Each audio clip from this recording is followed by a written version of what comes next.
여러분 한 주간 잘 지내셨습니까? 네, 보고 싶었습니다. 여러분 많이 보고 싶었습니다.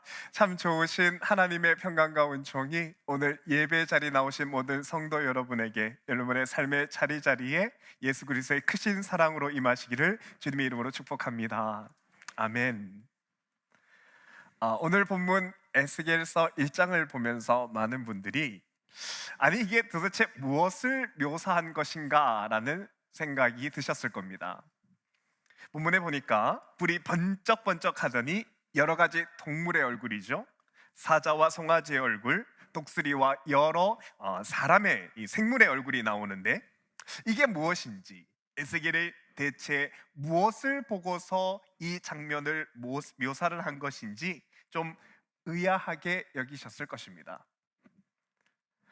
본문에 나오는 형상들을 아주 잘 요약한 10절 말씀을 다시 보면 그 얼굴들의 모양은 넷의 앞은 사람의 얼굴이요, 넷의 오른쪽은 사자의 얼굴이요, 넷의 왼쪽은 소의 얼굴이요, 또 넷의 뒤는 독수리의 얼굴이니 라고 말하는데, 이 에스겔이 보고 있는 이 형상들 네 개의 형사를 한번 정리를 해보면 이렇게 사람, 사자, 소, 이 독수리의 얼굴인데 이 네 개의 얼굴을 두고 에스겔은 네 개의 생물이다, 네 생물이다 라고 말을 합니다.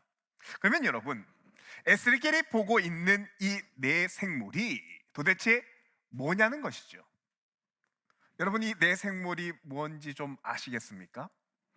네, 알 것 같기도 하고 좀 알쏭달쏭합니다.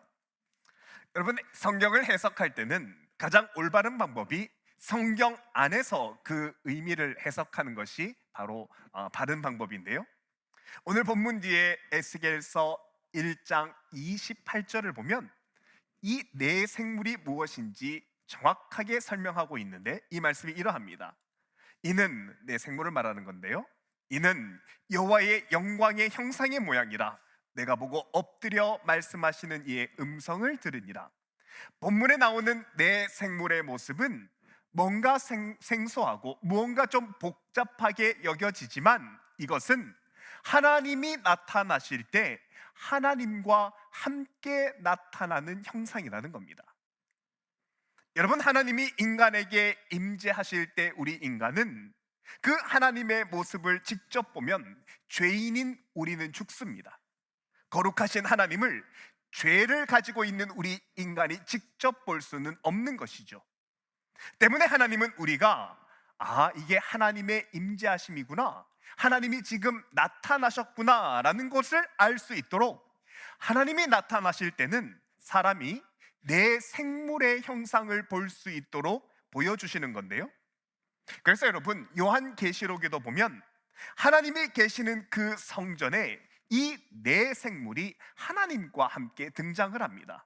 요한계시록 4장 2절 말씀을 보면 내가 곧 성령에 감동되었더니 보라, 하늘의 보좌를 풀었고 그 보좌 위에 앉으신 이가 있는데 그 첫째 생물은 사자 같고 둘째 생물은 송아지 같고 그 셋째 생물은 얼굴이 사람 같고 넷째 생물은 날아가는 독수리 같은데 그들이 밤낮 쉬지 않고 이르기를 거룩하다 거룩하다 거룩하다 주 하나님 곧 전능하신 이여 전에도 계셨고 이제 계시고 장차 오실이라.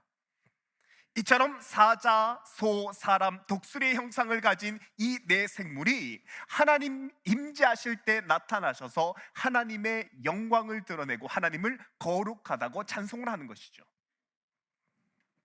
자, 그런데 여러분, 이 장면이 바로 이 에스겔서에 나오는 이 장면, 이 네 생물에 나오는 이 장면이 유대인들이 보기에는 정말 이상합니다.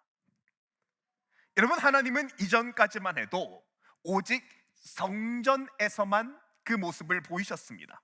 다윗이 하나님의 성전을 지은 이후부터 하나님은 성전 중에서도 가장 구별되고 거룩하게 된 성전 지성소에서만 나타나셨지요.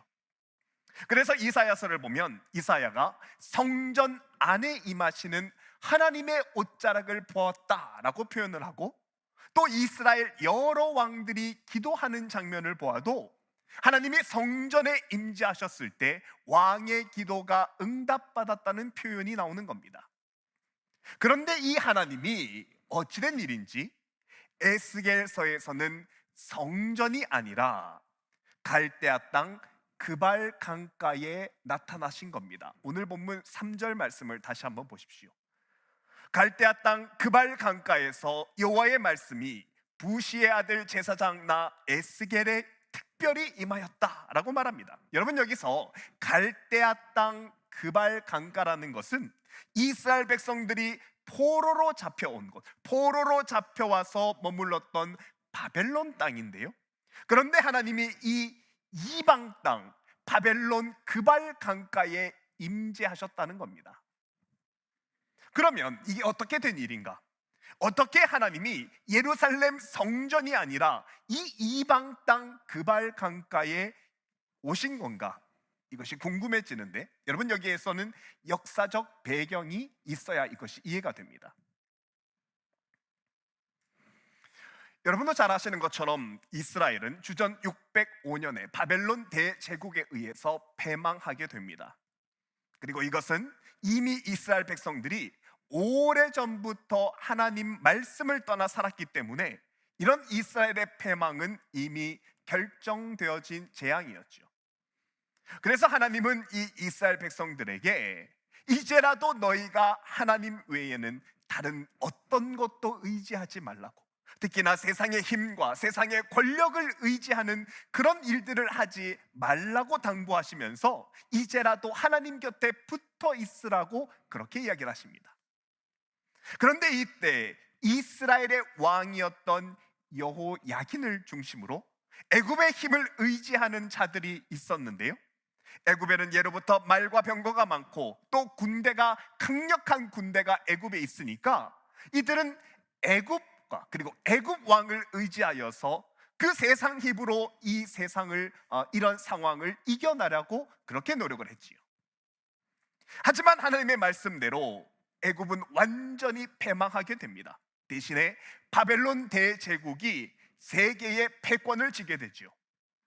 그러니까 이 바벨론 군대는 이제까지 애굽을 의지했던 이 여호야긴 무리들을 혹시라도 반란의 씨앗이 될 것 같기 때문에 걱정하는 마음에 모조리 이 여호야긴 공동체를 바벨론의 포로로 잡아가게 됩니다. 여러분, 이후에 이렇게 바벨론으로 잡혀간 이 사람들을 두고서 남은 자들이 이 사람들은 여호야긴 공동체다라고 부르게 되는데요, 그림을 한번 보시면, 여러분, 이 그림은 프랑스의 화가 제임스 티소라는 사람이 바벨론에 잡혀가는 여호야긴 공동체를 그림으로 그린 것입니다. 이 당시 여호야긴 공동체는 바벨론으로 잡혀갔는데 제대로 먹지 못했던 것은 말로 다 할 수 없고 제대로 쉬지도 못하면서 걸어서 장장 1000마일이 넘는 거리를 걸어서 바벨론으로 끌려갑니다. 그리고 이때 이들은 몸이 힘든 것도 힘든 거지만 정말 힘든 것이 다른 사람들에게 들었던 정죄하는 마음입니다.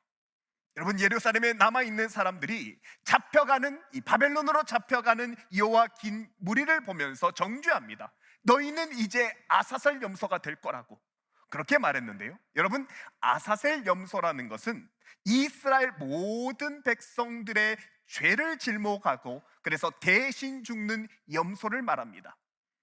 이스라엘에서는 1년에 한 번 대속죄일이 되면 이 아사셀 염소에게 이스라엘 백성들의 모든 죄를 그 아사셀 염소에게 짊어지게 해서 그 염소가 죽게 만드는 의식이 있는데, 그러면 이때 아사셀은 이스라엘을 대신해서 이스라엘의 모든 죄를 짊어지는 그 염소이기 때문에 반드시 광야를 헤매다가 아주 비참하게 낭떠러지에 떨어 죽게 됩니다. 그러면 이스라엘 백성들은, 남아있는 이스라엘 백성들은 대신에 살 수 있게 되지요. 그래서 예루살렘에 남은 이 사람들이 포로로 잡혀가는 이 여호야긴 공동체의 뒤통수에 대고 이야기를 하는 겁니다. 너희는 애굽을 의지해서 지금 아사셀 염소처럼 끌려가는 거라고. 그래서 너희도 아사셀처럼 바벨론 땅에 끌려가서 헤매다가 죽을 거라며 이들이 애굽을 의지했던 지난날의 과거를 그 죄를 크게 비난한 것이죠. 그러니까 이 말을 들은 여호와긴 공동체는 자신들이 이제껏 하나님 뜻이 아니라 애굽을 의지했다는 그 죄책감 때문에 하나님의 이름조차도 부르지 못하는 겁니다.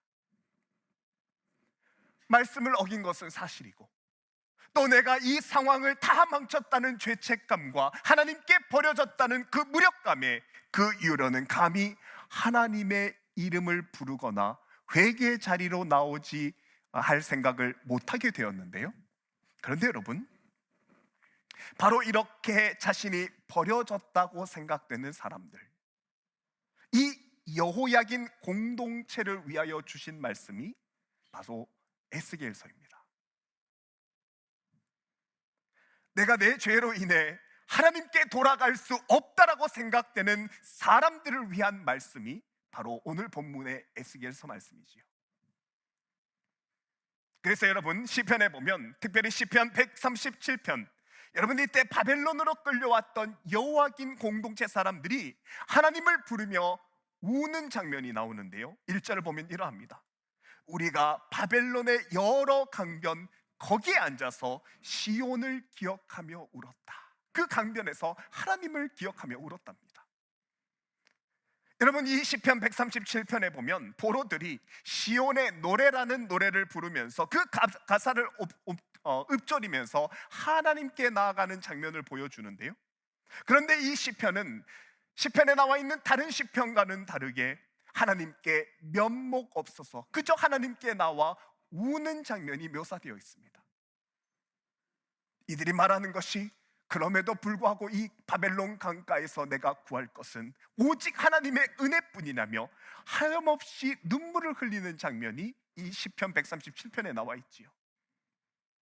그런데 이렇게 울고 있는 이 여호야긴 공동체에게 하나님이 나타나시는 겁니다. 여러분, 본문 1절 말씀을 한번 보십시오. 내가 그발 강가 사로잡힌 자 중에 있을 때에 하늘이 열리며 하나님의 모습이 내게 보이니 여호야긴 왕이 사로잡힌 지 5년 그달 초 닷새라. 이렇게 에스겔서를 시작하며 하나님이 그발 강가, 그 버려졌던 자들의 그 모습 가운데 나타나신 겁니다. 여러분, 학자들에 따르면 당시 바벨론에 끌려온 여호와긴 공동체가 포로로 잡혀와 살았던 곳이 바로 그발 강가라고 말합니다. 바벨론 남쪽 지역 니프루 지역에 있는 그발 강가, 그곳에 울고 있던 그 장소에 하나님이 정확하게 나타나신 것이죠. 그리고 이렇게 여호야긴 공동체를 찾아오신 하나님은 스스로가 버려졌다고 생각하는 이 여호야긴 사람들에게 한 가지 회복의 말씀을 해주시는데, 여러분, 그것이 그 유명한 마른 뼈가 살아나는 환상입니다. 여러분, 마른 뼈가 살아나는 환상은 37장의 에스겔서의 가장 하이라이트에 나오는데요, 하나님이 이야기하시는 말씀이 이러합니다. 주 여호와께서 이 뼈들에게 이같이 말씀하시기를, 내가 생기를 너희에게 들어가게 하리니 너희가 살아나리라. 여러분, 이걸 하나님이 에스겔을 골짜기에 데려가셔서 완전히 죽어 말라 소망이 없는 뼈들 가운데 선포하시는데요, 그런데 이 말씀을 들은 마른 뼈들이 말씀대로부터 회복되어 생명을 얻기 시작합니다. 7절 말씀이 이렇습니다. 이에 내가, 이 에스겔이 말하는 건데요, 내가 명령을 따라 대언하니 대언할 때에 소리가 나고 움직이며 이 뼈 저 뼈가 들어맞아 뼈들이 서로 연결되었더라. 주 여호와께서 이같이 말씀하시기를, 생기야 사망에서부터 이 죽음을 당한 자에게 불어서 살아나게 하라.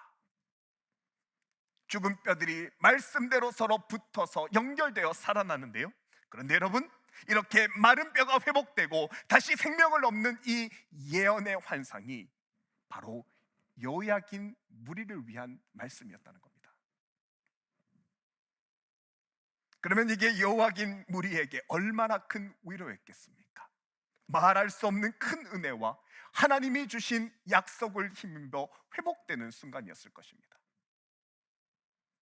그래서 에스겔서는 내가 내 죄로 인해서 하나님께 나아갈 수 없다고 생각되는 이들에게 하나님이 직접 나타나셔서 내 생물의 형상을 보여주셔서 하나님의 형상을 죄인들 가운데도 보여주시는 것이고요, 또 이 말씀을 듣는 우리에게도 우리가 죄 가운데 있다 하더라도 그런 때라도 우리가 하나님께 돌이키면 하나님의 회복과 하나님의 은혜의 말씀이 다시 내게 주어진다는 하나님의 약속과 회복의 말씀인 겁니다.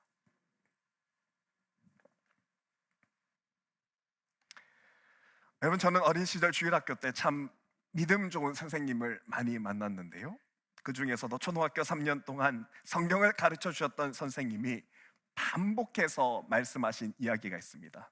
그 이야기 중에 지금도 기억하고 있는 말씀인데요, 이 주일학교 선생님이 하신 말씀이 지금은 너희가 어려서 잘 모르겠지만 나중에 어른이 돼 보면 죄를 지어서 죄 때문에 하나님께 나아가지 못할 때가 있을 거라고 말씀하셨습니다.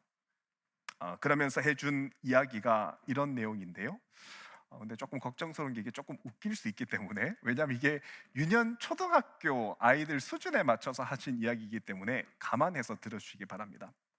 여러분, 우리가 길을 지나가는데 만일 6캐럿짜리 다이아몬드가 더러운 똥 속에 박혀 있다는 것을 우리가 발견했다고 한번 생각해 봅시다. 똥 속에 반짝거리는 걸 길가를 지나가다 우리가 발견한 겁니다. 이런 반지를 본 것이죠. 여러분, 요즘에 6캐럿짜리 다이아몬드 반지가 약 70만 불 정도를 한답니다. 그러면 여러분은 지나가다가 이 반짝거리는 다이아몬드를 똥 속에서 봤다면 여러분은 그것을 줍겠습니까? 아니면 더럽다고, 똥 속에 있으니까 더럽다고 그냥 지나치겠습니까? 네, 여기만 대답하셔요. 여기 빨리 대답하시면 줍겠습니까? 안 줍겠습니까? 줍습니다. 당연히 줍습니다. 그러면 맨손이라도 주시겠습니까? 맨손이라도 줍습니다. 분명히 줍습니다. 왜 그렇습니까, 여러분? 그만큼의 가치가 있으니까 줍습니다. 당장은 이것을 빼내서 냄새가 나도 집에 그걸 가져가서 깨끗이 씻기면 그것이 가치가 살아나니까 개똥에 손을 넣어서라도 그 다이아몬드를 빼내고 마는데요, 여러분, 바로 이겁니다. 우리가 아무리 더럽고 냄새가는 죄 가운데 있어도 하나님은 우리를 거기서 빼내어 다시 소생하게 하십니다. 왜냐하면 하나님께 있어서 나의 가치는 예수님의 목숨을 주고 살 예수 그리스도의 생명의 가치이기 때문입니다.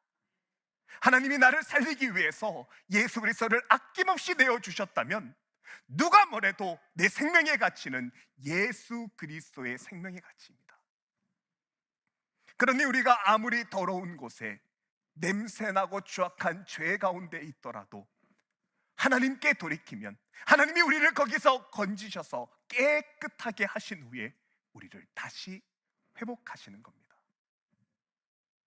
여러분, 우리가 절대로 신앙생활하면서 착각하면 안 되는 것이, 주님은 우리가 의인이기 때문에 살아가는 것이 아닙니다. 우리가 선하고 의로워서가 아니라 우리가 어쩔 수 없는 죄를 반복하는 죄인이기 때문에, 우리가 우리 죄를 어찌하지 못하는 죽을 수밖에 없는 괴수이기 때문에 주님이 우리를 불쌍히 여겨 우리를 사랑하시는 겁니다.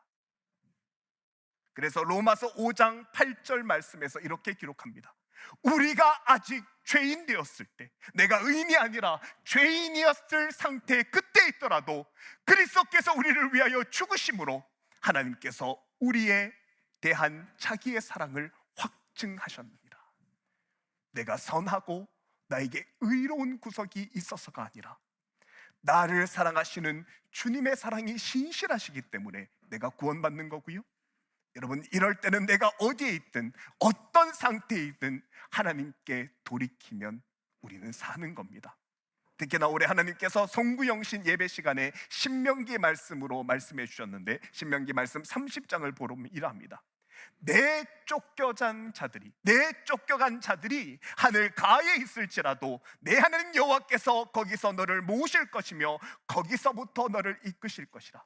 여러분, 말씀에서 내 쫓겨난 자들이 하늘 가에 있을지라도 라고 말합니다. 여러분, 이 말은 내가 다시는 돌아올 수 없다고 생각되는 그런 상황과 다시는 하나님께 돌이킬 수 없는 죄 가운데 있다는 그런 상태가 되었을지라도, 그럼에도 네가 하나님을 붙들고 그 자리에 돌아서면 하나님이 거기서부터, 그 자리에서부터, 그 상황에서부터 너를 이끌어 회복하신다는 말씀입니다. 어디서부터요? 내가 하나님께로 돌이키는 첫 발을 떼는 그 순간부터, 그때부터 하나님이 내 삶을 붙들어 회복해 주시는 것입니다. 왜냐하면 하나님께 우리는 하나님의 모든 것을 다 주고도 살리기 원하시는 하나님의 자녀이기 때문입니다. 그리고 이런 때라도 우리가 하나님께 돌아오면 마치 집 나갔던 탕자가 아버지 집에 돌아왔을 때, 아직도 거기가 먼데 아버지가 그를 보고 치긴히 여겨 달려와 목을 안고 입을 맞추고, 이 말씀처럼 하나님께서 나를 반겨주시는 것이고요, 또 잔치를 벌리면서 아버지가 했던 그 말, 이 내 아들은 죽었다가 다시 살아나시며 내가 잃었다가 다시 얻었노라, 이렇게 내가 아버지께 돌아온 것이 하나님께는 가장 큰 기쁨입니다. 왜냐하면 하나님께 있어서 나는 전부이기 때문입니다. 그렇기에 그때라도 내가 하나님께 돌이키면 여러분, 어떤 상황이든 언제이든 우리는 사는 겁니다. 저는 오늘 에스겔서 선교를 준비하면서 에스겔서 11장에서 큰 은혜를 받았습니다. 주 여호와의 말씀에 내가 비록 그들을 멀리 이방인 가운데 쫓아내어 여러 나라에 흩었으나 그들이 도달한 나라에서 내가 잠깐 그들에게 성소가 되리라. 여러분, 이 말씀은요, 이스라엘 예루살렘 성전에만 나타나시기로 하셨던 하나님이 그 원칙을 깨고서 지금 이방 땅에 여호야긴 공동체 앞으로 가셔서 나타나신 겁니다. 왜요? 하나님이 하나님의 아들과 딸들이 울며 하나님을 부르짖는 그곳에 찾아가셔서 이들을 회복시키시고자, 그곳에서 다시 만나 주시고자 하나님이 그곳에 찾아가셔서 그들에게 모습을 보이시는 겁니다. 사랑하는 여러분, 우리가 새해가 이제 시작된 지도 오래됐는데요, 세상에서 살다 보면 내 죄 때문에, 또한 똑같은 죄를 반복하는 내 모습 때문에 내가 이런 상황에도 하나님께 돌아갈 수 있을까, 그렇게 생각되는 때가 있습니다. 하지만 여러분, 이때 이 말씀 기억하시기 바랍니다. 이런 때라도 우리가 하나님께 돌아갈 수 있는 것은 내게 죄가 없어서가 아니라, 내가 의인이어서가 아니라, 우리 하나님이 변함없이 나를 사랑하시는 분이기 때문입니다. 변함없는 하나님, 한번 나를 사랑하겠다 마음을 정하시면 끝까지 변함없는 하나님이 내 하나님이시기 때문입니다. 그래서 우리가 인생을 살다가 이게 아닌데, 이것이 크리스찬의 삶이 아닌데 라는 생각이 들어서 그 순간 그 자리에서 돌아서면 하나님이 신실하시기 때문에 우리가 하나님께 돌아갈 수 있는 겁니다. 내 아버지가 신실하시기 때문에, 내 아버지가 이 모든 상황을 다 감싸 안으실 것이기 때문에 내가 하나님께 나아갈 수 있는 것이지요. 사랑하는 여러분, 이번 한 주 우리 눈에는 내게 묻은 죄가 더럽고 추악해도 하나님이 나를 구원하기 위해서 아들을 주셔서 그 죄들을 다 씻으신 하나님이 내 아버지임을 꼭 기억하실 수 있기를 바랍니다. 그리고 삶의 어떤 때라도 내 하나님 붙들면 그러면 사는 겁니다. 이런 때는 진실하게 하나님께 돌이키면 내 하나님이 싸매시고 하나님이 그 순간 나를 고치시고 회복하시는 겁니다. 오늘 우리에게 이 에스겔서를 주신 하나님의 마음을 기억하며 우리가 죄인 되었을 때에, 삶의 어떤 때라도 나를 반겨주시는 하나님께 돌이키는 그 믿음의 삶을 사는 저 여러분의 복된 한 주간의 삶, 믿음의 여정이 되시기를 주님의 이름으로 축복합니다.